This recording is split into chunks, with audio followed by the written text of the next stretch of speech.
Senhoras e senhores, boa noite. Começa a Câmara Aberta Sindical, o programa que debate o mundo do trabalho. Hoje é 3 de setembro, quarta-feira, ao vivo fazemos aqui o programa. E vocês verão que o formato do programa estará um pouco mudado, porque em vez de termos aqui 2 ou 3 pessoas na bancada, teremos um convidado apenas. Mas é um convidado, como dizia aquele verso do Walt Whitman, dizia o seguinte: sou amplo, contenho multidões. Então nós estamos aqui pela sua experiência, pela sua vivência, pela qualidade política e por sua dignidade pessoal, vamos entrevistar aqui uma multidão encarnada na figura do grande brasileiro Almino Afonso. O Almino Afonso dispensa apresentações, portanto eu já vou direto aqui aos agradecimentos à sua presença aqui no nosso modestíssimo Câmara Aberta Sindical. Doutor Almino, muitíssimo obrigado. Uma grande boa noite a você, a esse programa onde eu tenho vindo tantas vezes e a quantos, por acaso, me deem a honra de assistir-me. Mas não creio na introdução generosa. Eu sou um e olhe lá, tão pequeno que não passo de um mesmo. As multidões ficam para o Walt Whitman. Muito obrigado. Voltamos aqui, então, com o doutor Almino Afonso e dizendo que ele... eu tenho um hábito aqui no Câmara Aberta Sindical, eu não combino pauta. Eu entendo que um programa ao vivo, sobretudo numa emissora, como é uma emissora nossa comunitária, ele fica mais natural e mais verdadeiro se ele for assim, no ritmo da vida real e com os tropeços eventuais que a vida real também bota no meio do nosso caminho. Mas aqui hoje não haverá tropeços. Doutor Almino Afonso, eu já tenho aqui, a produção já me preparou algumas perguntas, até de amigos seus aqui. Por exemplo, Hugo Pérez, que militou contigo no movimento do PMDB, sindicalista do setor eletricitário. O Antônio Rogério Magri. O Murilo, da CNTU, que é engenheiro. O Zé Pereira, dos metalúrgicos. O Ricardo Patá, da UGT. Já temos algumas perguntas aqui que a produção, eles, em razão de que eles não podem fazer a ligação por telefone, já preparamos com antecedência. Mas vamos começar por hoje. Nós estamos num momento de decisões no Brasil. O povo brasileiro irá às urnas para escolher de deputado estadual a presidente da República. É uma campanha de absoluta indefinição. O senhor, a partir da sua experiência, da sua perspicácia, da sua argúcia, como é que o senhor está vendo o momento brasileiro atual? Eu diria com uma profunda inquietação. Eu já deixei a minha juventude muito lá para trás, o que é lamentável para mim. Mas eu fico a recordar que a minha primeira campanha no plano nacional foi quando fui candidato a deputado federal pelo Amazonas, quando eu tinha... Que idade? 1958. Eu tinha 28 anos de idade. Eu diria, de daí para cá, houve, afora o grande interregno maldito do regime militar, eu sempre tinha clareza nas proximidades das eleições sobre o que me parecia claramente o melhor. Hoje, se eu tivesse que dizer de público o meu voto, que pode ser secreto, mas eu posso fazê-lo aberto. Claro. Eu votarei no Aécio. Correto.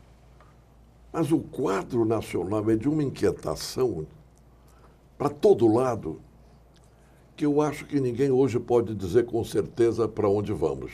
Correto. Vê-se a Dilma caindo, à margem os méritos dela pessoais, da juventude lutando contra a ditadura, que eu respeito profundamente. Afora a história pessoal da Marina, vinda lá dos confins da Amazônia, da floresta. Ela tem um lado humano que eu respeito e admiro. Mas ela não chegou ainda a nos revelar a liderança que o país precisa, se eventualmente lhe couber a presidência. E o Aécio, que tem uma história pessoal que por si só daria para ele uma chance especial. Herdeiro de uma grande figura, como foi Tancredo, com uma vivência parlamentar ativa, foi inclusive líder da bancada do PSDB na Câmara dos Deputados, no último mandato que eu exerci, mas está em queda. Então, independentemente do que eu queira ou não queira, ou qualquer dos que me ouçam, há um quadro de uma profunda interrogação no país. E vou lhe dizer, como eu sou falante, Sim. Quero dizer, eu gosto de conversar, por onde ando, converso, o tema acaba sendo este. E o que eu encontro nos mais diferentes setores, inclusive pessoas de classe média, ou mesmo, como nós chamaríamos, povão, Sim. sem quebra de respeito, Sim. é a seguinte frase: se dependesse de mim, eu não iria votar. Não tem sentido. Votar em quem? Esse é o quadro que eu vejo para começarmos a nossa conversa. Mas como você é um homem lúcido e altamente bem informado, quem sabe eu saio daqui com tudo respondido. Perfeito, doutor Almino. Bom, excelente observação e sensibilidade para captar um sentimento que é verdadeiramente forte. Nós estaríamos faltando com a honestidade se não concordássemos que há um clima de desencanto, e isso é muito presente nas conversas com as pessoas de um modo geral. De tal modo que nós, naquilo que nos compete, no nosso trabalho na agência sindical e junto aos sindicatos com quem trabalhamos, a gente tem insistido em fazer materiais de estímulo a que os trabalhadores compareçam e votem. E antes do programa começar, eu estava dizendo ao doutor Almino que a gente tem argumentado muito, dizendo assim para os trabalhadores: o voto não foi dado, o voto é uma conquista dos povos através dos tempos, porque no passado nem havia voto, mas quando havia, eram os proprietários, certos proprietários que votavam. Portanto, o voto é um direito que foi conquistado. Se você não abre mão do seu 13º, das suas férias, do seu abono de férias e das suas horas extras, entre outros direitos, não abra mão do seu direito de votar. Mas o doutor Almino me lembrava uma outra face da moeda, que é a questão do dever. Eu gostaria que o senhor explicitasse aqui a sua tese, que o senhor expôs agora, antes do programa começar. De fato, no conceito, inclusive, doutrinário, o voto é um só tempo, direito e dever. O direito, desde logo, como você fez a retrospectiva no plano da história, quando esse direito era uma prerrogativa da minoria que estava no poder social, os endinheirados. Sim, sim. Não é? E isso foi uma conquista lenta, não apenas aqui na história ocidental, mas era também, essa função política, ela é também caracterizada como um dever. Por quê?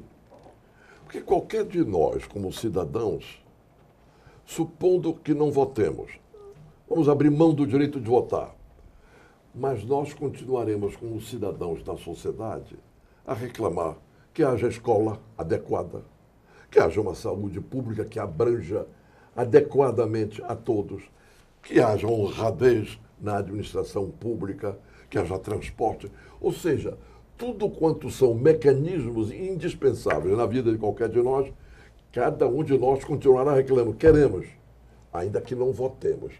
Não é lógico que alguém se sinta com o direito de pleitear as atenções do poder público para todos os problemas essenciais da vida numa sociedade e, ao mesmo tempo, lave mão e dizer, não me importa quem vença. Não. Por isso, é um dever de alguém perante a sociedade e perante si próprio, se é que quer amanhã reivindicar alguma coisa diante dos poderes públicos. Perfeito. Eu queria aproveitar aqui, até ao encontro do que estamos falando, e mostrar uma pequena cartilha. Aliás, as cartilhas são sempre pequenas, feita pela CNTC, a Confederação Nacional dos Trabalhadores no Comércio, voto consciente já, comerciários por um Brasil mais justo e decente. Eu quero parabenizar a entidade por esta campanha cívica e dizer a muita gente que critica o movimento sindical por não conhecer que o sindicalismo no Brasil é também um dos pilares da democracia. Você, em todos os momentos, de disputa, você sempre teve um movimento sindical do lado certo, do lado da democracia, do lado do povo, do lado dos princípios e das questões republicanas. É um gesto republicano que transcende a questão sindical.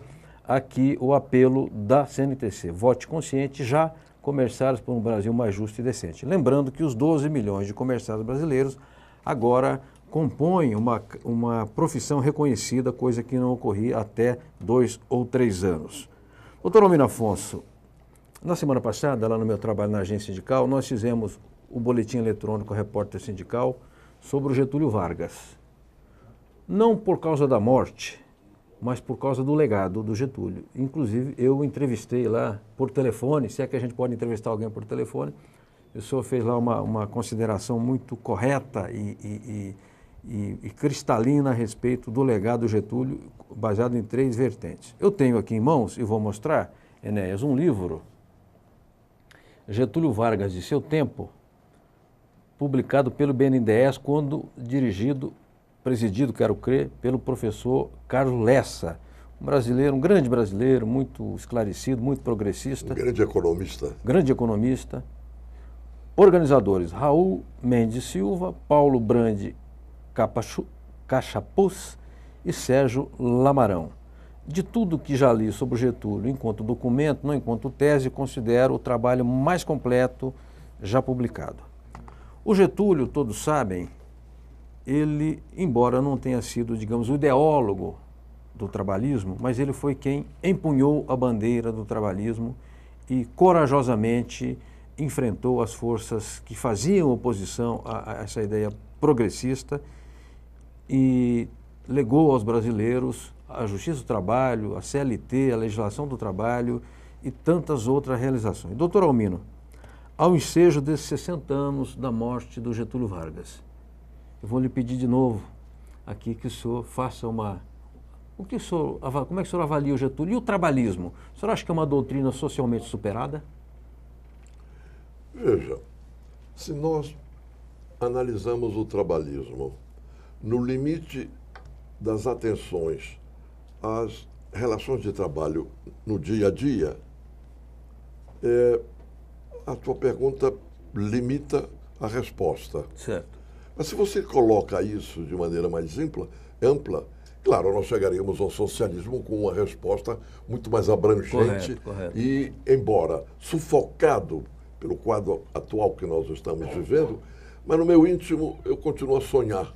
Como Hobsbawm, ele dizia, não se chamará socialismo, é irrelevante, mas haverá um tipo de socialismo no amanhã, ou seja, o grande pensamento ideologicamente formulado ao longo dos tempos não morreu, está aí.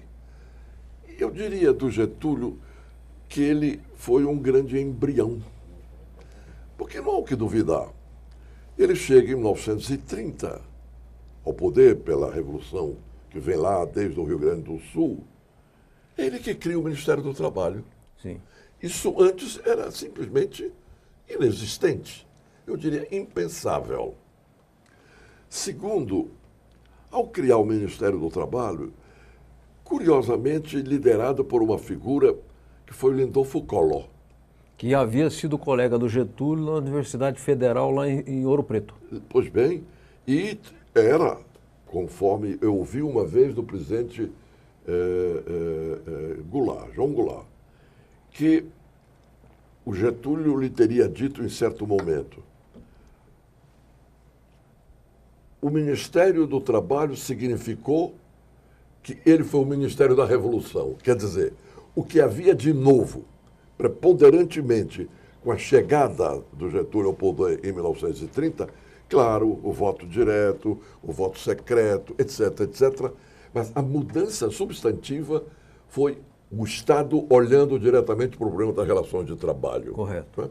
Isso nasce com as sucessivas leis que foram se criando gradualmente até o salário mínimo regional, etc., até finalmente nós temos a CLT, Consolidação das Leis do Trabalho, que não é mais do que a forma de agrupar num único texto as leis todas sucessivas, decretos, etc., que foram se criando nos primeiros anos de governo do Getúlio. Isso não morreu. Sim. Até hoje não temos o nosso Código do Trabalho. Pois é. Eu tomo a liberdade de dizer algo sem vaidade, mas como verdade, eu diria, da minha pequena história. Quando eu estive no Ministério do Trabalho, portanto, no governo João Goulart, em 63, estaríamos completando exatamente 60 anos da CLT, que é de 43. Sim, sim. Da CLT. E eu criei um chamado Fórum de Debates e dei o nome de Lindolfo Collor, em homenagem ao primeiro-ministro do Trabalho.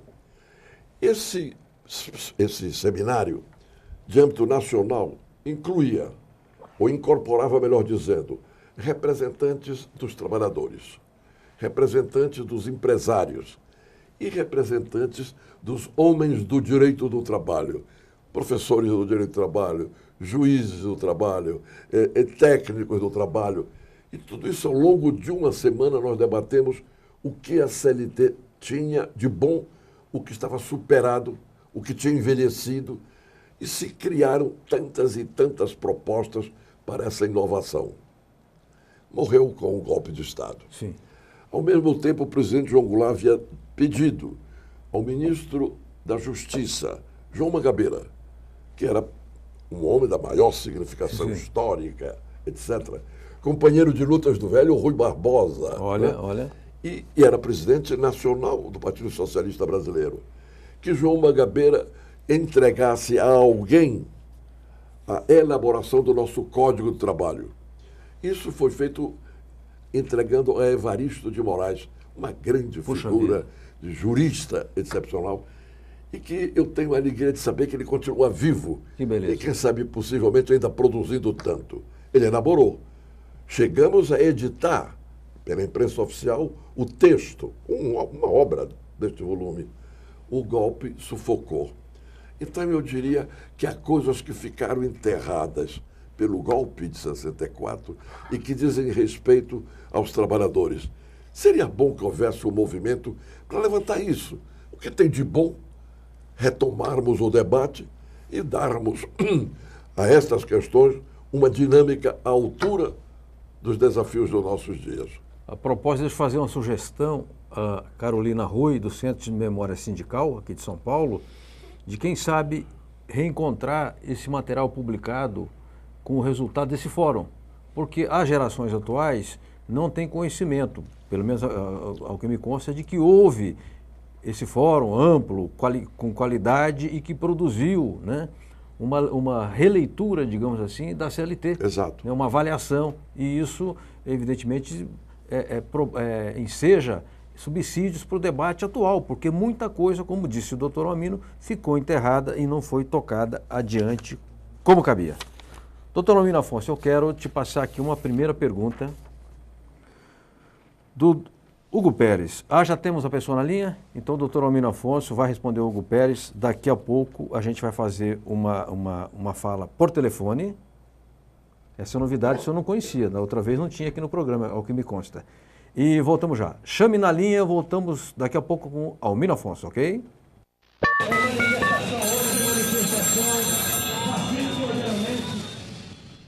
Boa noite, Clemente Gans Lúcio, é João Franzin, apresentador do Câmara Aberta Sindical, que fala contigo. Obrigado pela sua participação. E aqui, infelizmente, na linha muito rápido, eu quero registrar que nós publicamos o Boletim Repórter Sindical e que temos a honra de contar doravante com o Clemente, diretor técnico do DIEESE, como um dos seus colunistas. Muitíssimo obrigado. E quero ouvir da sua parte sobre que assuntos você tratará naquele espaço. Boa noite, Franzinho. Boa noite, ouvintes. Bom, o convite para participar da coluna do Repórter Sindical tem o objetivo de fazer um comentário semanal acerca das questões do mundo do trabalho, em especial relacionando a questão da economia política, da política econômica, no Brasil e no mundo, mas especialmente no Brasil, seus reflexos para o mundo do trabalho, para os trabalhadores, para as condições salariais, para as condições de vida, condições de trabalho, permitindo com que essa reflexão possa municiar os dirigentes sindicais para o trabalho cotidiano que fazem nas negociações coletivas, na organização sindical de base e dando elementos para que possam refletir sobre a estratégia de desenvolvimento do Brasil e a participação dos trabalhadores e do mundo do trabalho na estratégia de desenvolvimento, seja produzindo, seja acessando aos bens e serviços que a economia brasileira tem que produzir para oferecer aos trabalhadores e isso se transformar em boas condições de vida. Essa é a linha um pouco do trabalho nessa coluna semanal que o Repórter Sindical abre para a minha participação. Clemente, estamos aqui no estúdio com o doutor Almino Afonso, que dispensa apresentações, né, conhecido e respeitado por todos nós brasileiros. E eu queria também adiantar mais um assunto contigo, que é a respeito dessa a Universidade do Trabalho, né? Essa escola que o DIESE, das Ciências do Trabalho, que o DIESE está já tocando a questão de 2 ou 3 anos. Se você considera que está cumprindo os objetivos de qualificar do ponto de vista político, técnico, os sindicalistas. Bom, essa é uma iniciativa que o DIESE tomou, recuperando na sua origem um projeto, quando criado em 1955, o DIESE foi criado com o objetivo de ser também um espaço de formação, uma chamada Universidade do Trabalho dos Trabalhadores. Ao completar 50 anos, o DIESE retomou esse projeto e nós passamos a desenvolver a estruturação da Escola DIESE de Ciências do Trabalho. Hoje temos um bacharelado em um curso livre de Ciências do Trabalho, um curso interdisciplinar, e tem 80% dos seus alunos dirigentes sindicais que estão estudando sociologia, ciências políticas, história social, com enfoque nas questões do mundo do trabalho. E a avaliação que nós temos das 3 primeiras turmas é de que a escola vem cumprindo esse objetivo. Nós estaremos em breve recebendo a 3ª missão do MEC, que, uma vez avaliado positivamente todo esse trabalho, deverá credenciar definitivamente a escola e esse curso.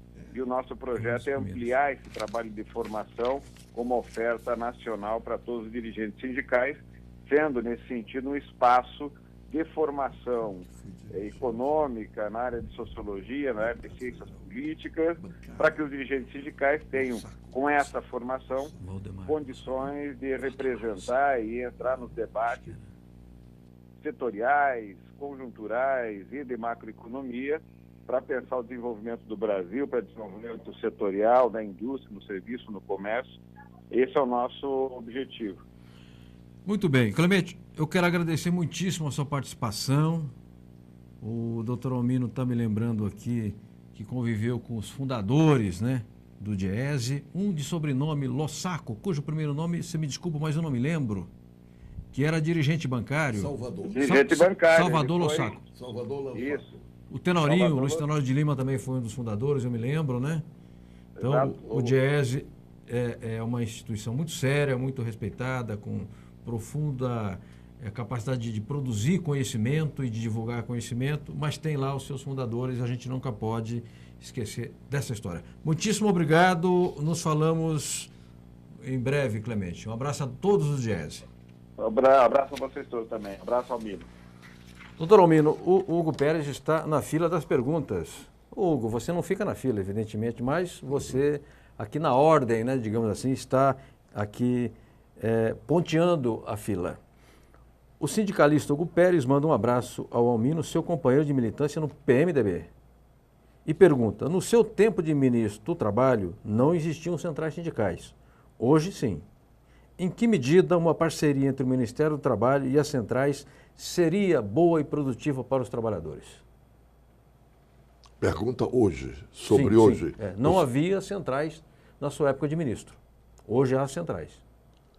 A pergunta sobre as de hoje. Como é que seria, em que medida uma atuação conjunta do Ministério e das centrais sindicais ajudaria os trabalhadores? Eu responderia dizendo aquilo que presidiu a minha passagem pelo Ministério do Trabalho. Correto. Ou seja, uma função mediadora.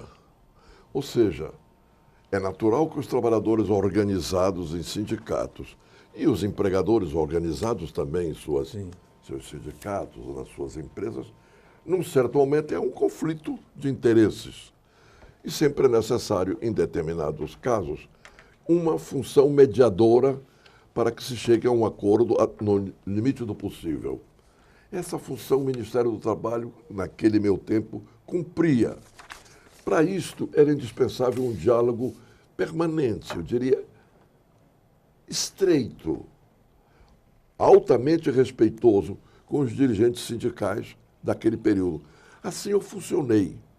Eu não sei como hoje o Ministério do Trabalho atua diante dessa mesma problemática. Ouve as centrais ou não? Ou ignora? Ou bate um martelo, lhe parece que com isso tem a sabedoria? Não sei dizer. Se não faz, eu lamento. Porque eu acho que o Ministério do Trabalho cumpriria um papel excepcional se ouvisse hoje os trabalhadores que estão melhor organizados do que estavam no meu tempo. Que naquele tempo o que nós tínhamos?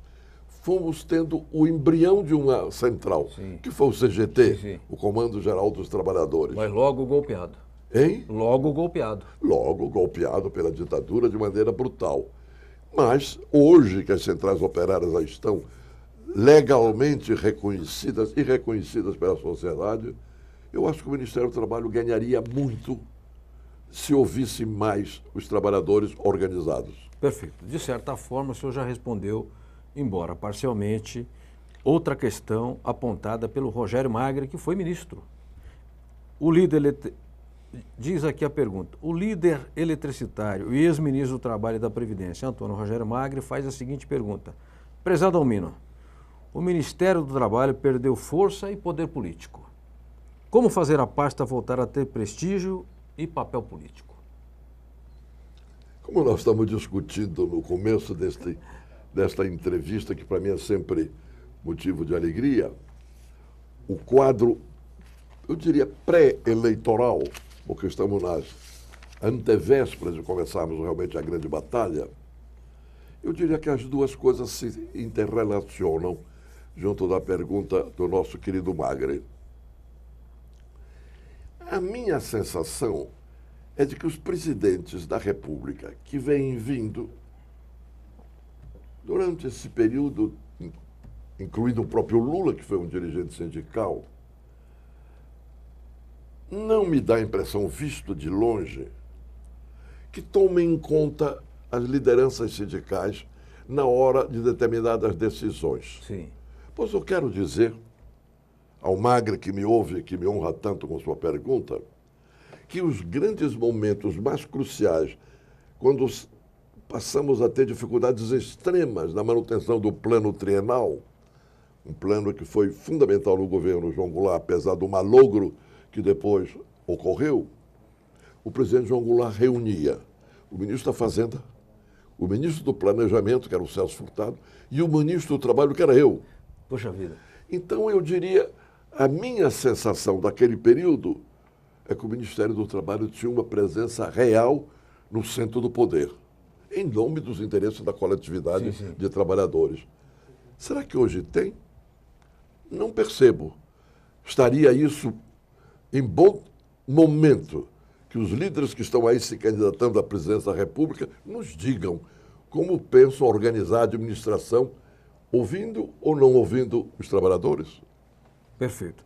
Eu quero registrar que o João Carlos Gonçalves, Juruna, secretário-geral da Força Sindical, está assistindo ao nosso programa, mandou uma pergunta, daqui a pouco eu coloco a pergunta do Juruna, e queria dar o meu pitaco aqui, né? Aqui no canal comunitário, o apresentador dá palpite. Então, eu considero que, aliás, falei aqui diversas vezes a representantes da CUT e até pessoas ligadas ao Partido dos Trabalhadores, que não compreendia como em governos de extrato popular e governos inegavelmente vinculados aos interesses dos trabalhadores não investissem no Ministério do Trabalho ao encontro de seu papel histórico, como bem frisou o doutor Almino Afonso. Não é mais uma pasta foi uma decisão política adotada pelo Getúlio Vargas, pelo governo revolucionário do Getúlio Vargas, em ter um ministério que agasalhasse os interesses e as demandas dos trabalhadores. Portanto, é um erro que não se poderia cometer em nenhum governo, especialmente num governo do campo popular. Eu estive com o Dr. Almino Afonso, não faz muito tempo, no Sindicato dos Engenheiros, que lá fez um excelente seminário. Aliás, eu quero aqui parabenizar o sindicato por aquela iniciativa. Estiveram lá o Dr. Almino Afonso, Almir Pazianotto, Dorothea Werneck, Barelli e Magri, 5 ministros de Estado, para discutir o papel da pasta do trabalho. Foi uma iniciativa lá do Murilo Celso Pinheiro, seu presidente, excelente. Espero que tenha dado alguns frutos e que os que estão no poder, os que pretendam ali chegar, tenham olhos para a questão da pasta do trabalho, enquanto pasta estratégica para um governo progressista e que queira avançar. Doutor Almino Afonso, a gente faz um pequeno intervalo e voltamos já com Câmara Aberta Sindical. Aos que ligaram a TV agora, aos que estão nos acompanhando agora pela internet ou também pela rádio web Agência Sindical, eu quero reafirmar que entrevistamos hoje o ex-deputado, líder trabalhista histórico, ministro do Trabalho do governo Jango, vice-governador do Estado de São Paulo, deputado federal e escritor Almino Afonso. Eu tenho aqui fora um livro recente publicado por ele sobre o golpe de 64, quero mostrar daqui a pouco. Vamos ao intervalo, voltamos já com Almino Afonso, ok? A FEComerciários, formada por 68 sindicatos filiados no estado de São Paulo, representando 2,5 milhões de comerciários, apresenta Momento FEComerciários.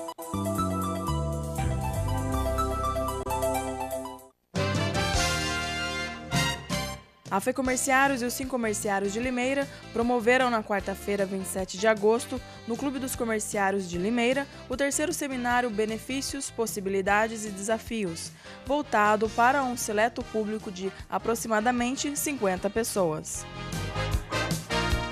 Sábado, dia 30 de agosto, o Sincomerciários de Ribeirão Preto realizou nas dependências de seu clube de campo mais uma edição do Miss Comerciária Paulista, etapa Ribeirão Preto.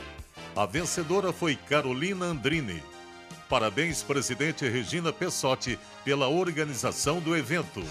Representou a diretoria da FEComerciários, Márcia Caldas Fernandes. Na quinta-feira, 28 de agosto, foi realizada a eleição para a nova diretoria dos Sincomerciários de Jaboticabal. Com 97,2% dos votos válidos, em chapa única, Benedito Oclávio Frisas vai dirigir a entidade por mais um mandato. A Secretaria de Inclusão da Pessoa com Deficiência do Sindicato dos Comerciários de São Paulo realizou nesta quarta-feira, 3 de setembro, na capital paulista, um seminário com o tema Visibilidade do Profissional com Deficiência e o Trabalho Decente. Representou a presidente em exercício da FEComerciários, Lia Marques, a professora Eunice Aires, do Departamento de Educação e Responsabilidade Social da FEComerciários.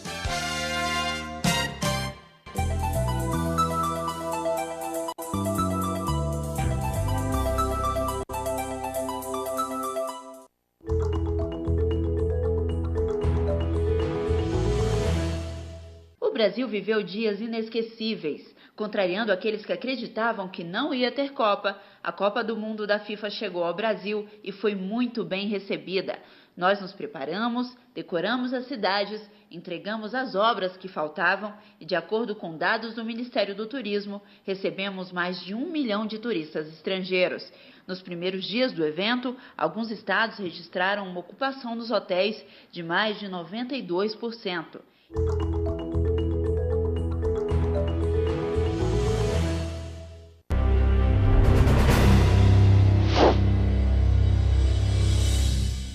A nova central lutou, junto com as demais centrais sindicais, pela valorização do salário mínimo. E foi com muita luta, e devemos reconhecer também a sensibilidade do governo Lula, que nós conseguimos estabelecer uma política de valorização do salário mínimo. E essa política, ela é responsável em grande medida pelo crescimento do país. Portanto, a valorização do salário mínimo é um indicativo fundamental para definir o nosso voto. Oi, voltamos aqui no programa ao vivo, Câmara Aberta Sindical com o doutor Almino Afonso. Sebastião, você foi muito rápido. Eu pensei que você fosse explicar aquela tese sua sobre o Sartre, que é a sua tese de doutorado, mas aí você foi breve e eu perdi o timing aqui. Mas voltando para o programa ao vivo, é aquilo que eu dizia no começo, doutor Almino Afonso. É no ritmo da vida real. Muito bem, nós temos aqui muitas informações. Acho que nós vamos precisar ter umas 4 horas de programa aqui. Vou explorar o doutor Almino Afonso aqui, depois ele cobra hora extra, que a hora extra tem adicional de 50%, tá certo? Pela CLT. O Robson Gazola me entrega aqui um manuscrito passado pelo Juruna, que pesquisa fresquinha do Ibope. Dilma subiu de 34 para 37, Marina subiu de 29 para 33 e Aécio caiu de 19 para 15%. De modo, não vou comentar porque quero ler com mais detalhe à noite a pesquisa e no próximo programa, se couber, farei aqui os comentários, embora não seja da atribuição deste programa ficar comentando pesquisas eleitorais. Não é proibido, mas também não é da nossa raia, digamos assim. Doutor Almino Afonso, Juruna, que é trabalhista, ele é filiado ao PDT, inclusive. O Juruna diz o seguinte: em julho de 2013, houve toda a mobilização em busca do novo, de uma nova política. Essa busca tem que ser, ele pergunta, essa busca deve ser sem sindicatos? Sem partidos políticos representativos? Na minha opinião, diz o Juruna, a Marina não tem nenhuma dessas organizações do seu lado. Como poderá governar? Como se governa assim? Isso é novo? Já vimos isso no passado. Aí ele pergunta, o que poderíamos fazer para que a juventude pudesse encantar novamente com a política, como foi em outras épocas? É o Juruna? Juruna. Pergunta adorável, Juruna.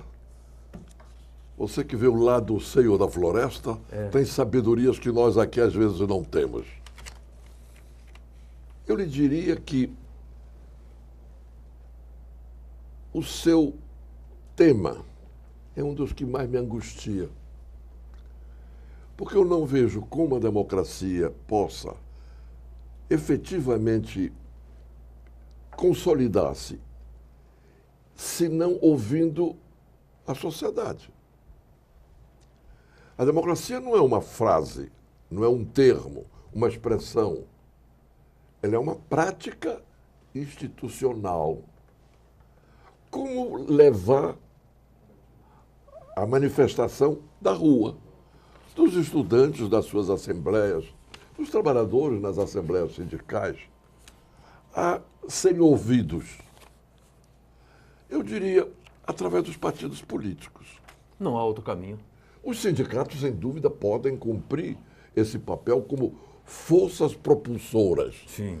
Mas é o partido político que tem, por lei, a função de indicar os seus candidatos.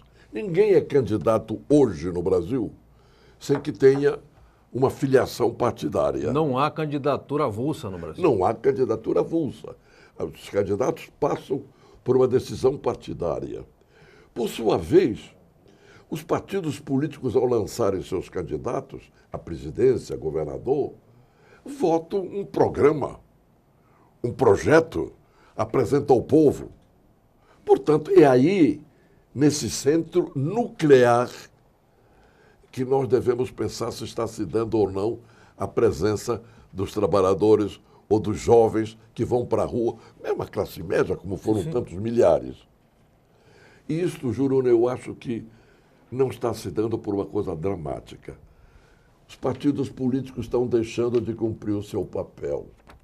Os partidos políticos estão sem democracia interna. Não há as assembleias constantes nos partidos para que os militantes opinem, concordem ou divirjam dos seus dirigentes. Os partidos políticos têm seus tuxauas, maiores ou menores, mais brilhantes ou menos brilhantes. Mas um partido político que pretenda ser democrático tem que ter militância dos jovens, dos trabalhadores, das mulheres, dos intelectuais, dos homens do campo. É isto que daria vitalidade e, portanto, uma prática democrática efetiva. Assim eu responderia para você com a minha angústia. Lamentavelmente, isso não está havendo. Muito bem. Doutor Almino Afonso, excelentes as suas colocações e as suas observações. E é um debate que nós temos procurado levar para o movimento sindical. Eu, até pela força da minha atividade profissional de jornalista, e ser um jornalista criado em ambiente de redação de jornal, eu olho muito para as fotografias e vejo muito nas direções sindicais só cabelos brancos. Eu não sou contra. Minha barba já branqueou já faz tempo.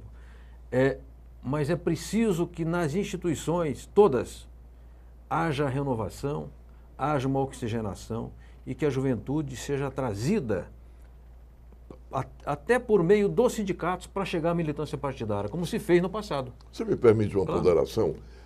Há uma crítica muito generalizada de que os jovens hoje estão omissos, que não se importam. Eu diria que isto é falso. Primeiro porque as manifestações de rua já mostraram que eles não são alheios. O que há de grave é que não há espaço para onde eles se manifestarem. Mais uma vez, a questão do partido político. Como o partido político não cumpre esse papel agregador, a que título o jovem vai para lá? O jovem não tem acesso, porque não tem lugar para si. Não tem ambiente. Não tem ambiente. Perfeito.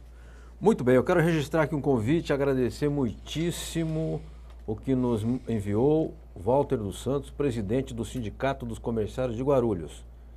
Tenho a honra e o prazer de lhe convidar para o jantar em continuidade às comemorações dos 50 anos e cerimônia de posse da nova diretoria do Sindicato dos Comerciários de Guarulhos.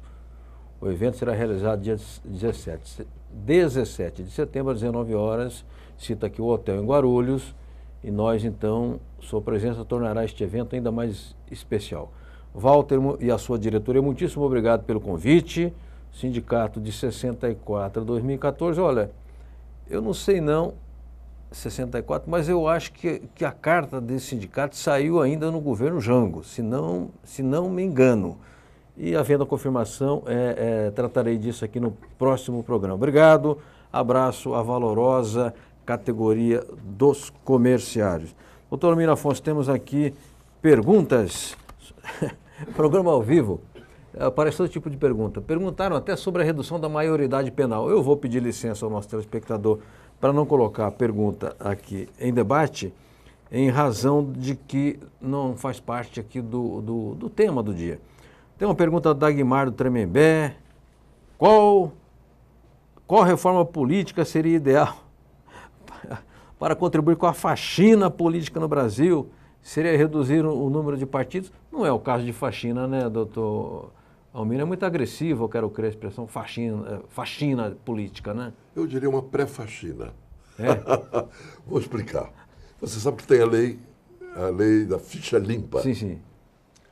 Por que foi necessária a lei da ficha limpa? Vou repetir, porque os partidos políticos não estão cumprindo o seu dever.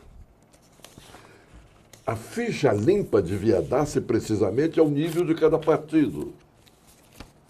Porque um partido político, não vou citar nomes porque tenho horror a cumprir um papel acusatório, mas os partidos políticos com enorme frequência lançam candidatos a deputado, a vereador, a senador.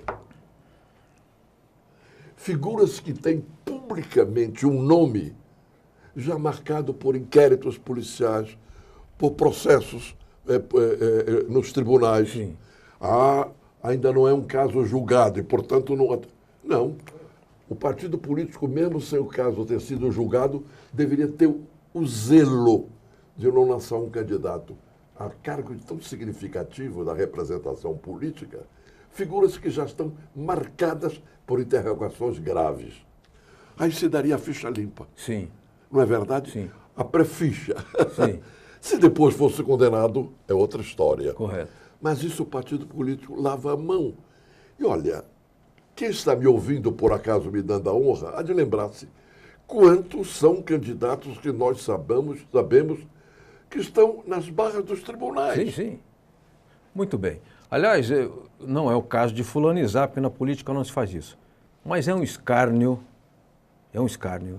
que figuras como Arruda, que foi filmado recebendo dinheiro de propina, concorra ao governo de qualquer lugar, sobretudo do Distrito Federal. Eu considero chocante que esse fato ocorra. Ele jamais poderia concorrer a síndico de prédio, quanto mais a governador do Distrito Federal.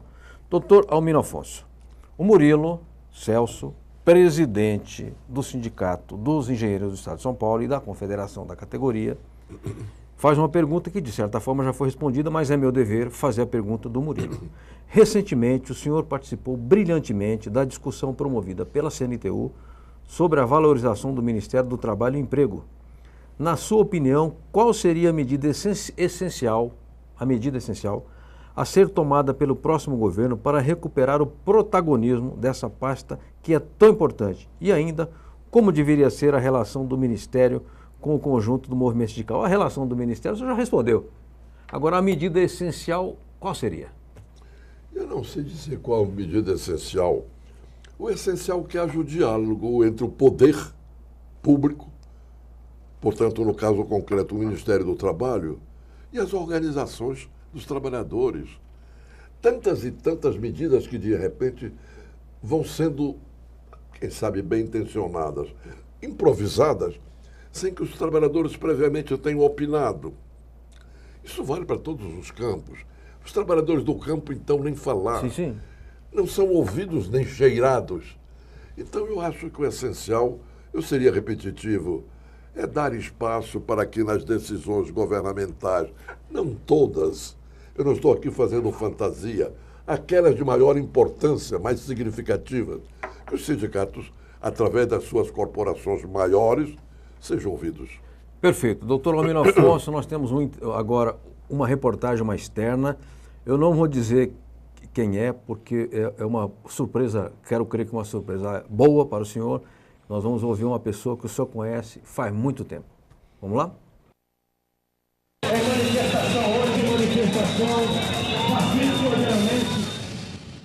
Dia 20 de agosto de 2014, uma data importante que marca a inauguração da representação do Instituto João Goulart aqui em São Paulo. Estiveram presentes dirigentes sindicais, convidados especiais, aqui na sala especial da representação em São Paulo. Acompanhe agora as opiniões dos principais dirigentes e convidados sobre a inauguração da representação do Instituto João Goulart em São Paulo. O presidente do Sindicato dos Metalúrgicos de Guarulhos e região, José Pereira dos Santos, teve a iniciativa da criação do Instituto João Goulart e hoje está aqui no dia da inauguração da representação do Instituto em São Paulo. O que significa esse instituto na maior cidade da América Latina? Acho que significa o resgate da história, né? Acho que nós brasileiros temos muito um defeito de deixar a história de lado. E nós temos um passado que eu acho que ele tem que ser recordado. Não só com João Goulart, mas todo o Brizola, todo o pessoal que teve um passado de estadista nesse país e que não teve a oportunidade de executar aquilo que realmente eles tinham vontade de fazer para o povo brasileiro. Eu acho que nós devemos todos os dias agradecer. Eu acho que o Instituto Presidente João Goulart, que já tem 10 anos de fundação e está, depois de todos os desafios na construção do memorial e em outras atividades como a pesquisa histórica, a busca da verdade, principalmente quando nós encaminhamos ao Ministério Público o pedido de investigação sobre a morte do presidente João Goulart.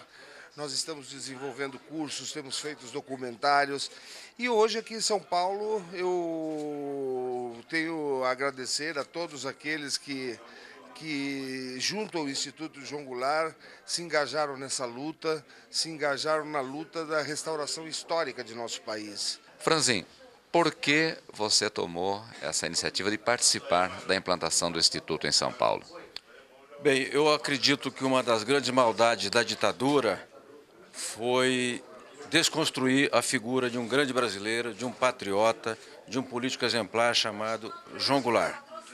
A memória do Jango foi vilipendiada, a memória do Jango foi difamada e a figura do Jango foi colocada como se fosse uma pessoa sem importância no processo histórico. Então nós, faz cerca de 2 anos, decidimos, naquilo que é o âmbito da agência sindical, que é uma entidade pequena e modesta, iniciar um resgate da memória do João Goulart.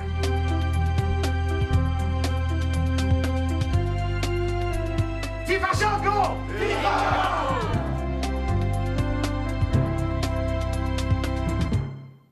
É manifestação hoje, manifestação pacífica, realmente. Muito bem. Alguém poderá perguntar, mas por que o doutor Almino Afonso não estava na inauguração? Porque coincidiu com o período de viagem dele, então eu disse que conversaríamos posteriormente, até com a presença do João Vicente Goulart, que quer fazer uma visita ao doutor Almino para conversar como bons e fraternos amigos que são há tantos anos, e o doutor Almino que foi figura de absoluta e inquestionável importância naquele governo democrático e progressista que, desgraçadamente, foi interceptado por um golpe mano-militar financiado lá pelo Império Yankee. Doutor Almino Afonso, eu gostaria de prosseguir com as perguntas dos sindicalistas, porque quando nós dissemos que o senhor viria aqui, todos quiseram fazer perguntas. É o preço da fama e do prestígio. José Pereira, dos Metalúrgicos de Guarulhos. Prezado ministro, antes de formular minha pergunta, gostaria de registrar que o sindicato que tem a honra de dirigir teve a sua carta sindical concedida em 63 durante sua gestão à frente do Ministério do Trabalho. Gostaríamos de renovar mais uma vez os agradecimentos da nossa categoria. E vamos à pergunta. Na sua opinião, o que o senhor acha que o movimento sindical deixou de fazer depois que conquistamos a redemocratização para consolidar e ampliar a sua influência junto à sociedade brasileira? Eu acho que o movimento sindical faltou com alguma coisa, o movimento sindical poderia ter sido mais ativo. Qual é a sua ideia a respeito disso? É difícil eu opinar, porque, lamentavelmente, eu já não tenho hoje uma relação próxima e constante com o movimento sindical. Não é desatenção. Aliás, o movimento sindical, desculpa ser indelicado, o movimento sindical perde muito por não ter contato mais frequente do doutor Almino Afonso. Eu, se fosse presidente do sindicato, qualquer sindicato, eu queria ter o doutor Almino fazendo palestra lá na minha entidade, porque vai jorrando conhecimento, experiência, sabedoria e dignidade nas suas intervenções. Bom, a gentileza, como sempre, do Franzini. Eu agradeço, mas sei muito bem que é gentileza. Mas vejamos. Então não tenho, e portanto, como eu dizia, essa relação próxima, e portanto é difícil dar uma resposta com a clareza que o nosso presidente do sindicato de Guarulhos acaba de fazer-me. Mas eu diria algo comparativo. Veja, outra vez voltando ao passado. Uma das coisas características do movimento sindical naqueles anos é que na hora que formulavam as reivindicações salariais e batiam a porta da Justiça do Trabalho, é curioso que eles incluíam sistematicamente nas suas petições temas nacionais, problemas das outras categorias, direito de voto ao analfabeto, etc. Problemas de outra ordem econômica, social, de outras categorias.